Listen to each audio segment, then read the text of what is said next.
Election commission साबिक विफाकी वजीर Faisal बावड़ा नहली case का फैसला आज सुनाएगा। फैसल बावड़ा पर बतौर उम्मीदवार कौमी असम्बली रिटर्निंग अफसर को कागजात नामजदगी जमा कराते वक्त अमरीकी शहरियत छुपाने के इल्जाम हैं।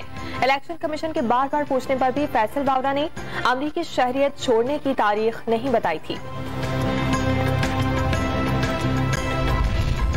वजीर आज़म इमरान खान आज फैसलाबाद में हेल्थ कार्ड इजरा की तकरीब में शिरकत और खिताब करेंगे। मकामी सनतकारों, अरकान असम्बली और सियासी शख्सियात से मुलाकातें होंगी। पेशावर में खातून के सर में कील ठोकने का वाकया, मरीजा को शाम 5 बजे अस्पताल लाया गया। 2 मर्द और 2 खवातीन साथ थीं। पुलिस ने मुख्तलिफ पहलुओं से तहकीकात शुरू कर दी।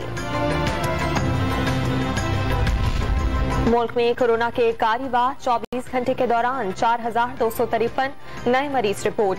मुस्बत केसेस की शरह 8.2% रिकॉर्ड की गई। पेशावर में गरज चमक के साथ बारिश, ज़ियारत में बर्फबारी के बाद सर्दी की शिद्दत में इजाफा हो गया।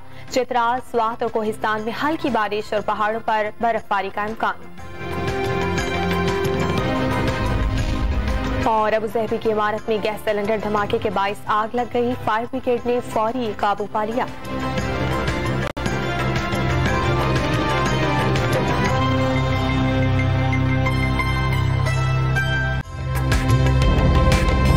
ताज़ा तरीन वीडियोस के लिए हमारा YouTube चैनल सब्सक्राइब करके बेल आइकन प्रेस करिए ताकि आपको मिले हर अपडेट सबसे पहले।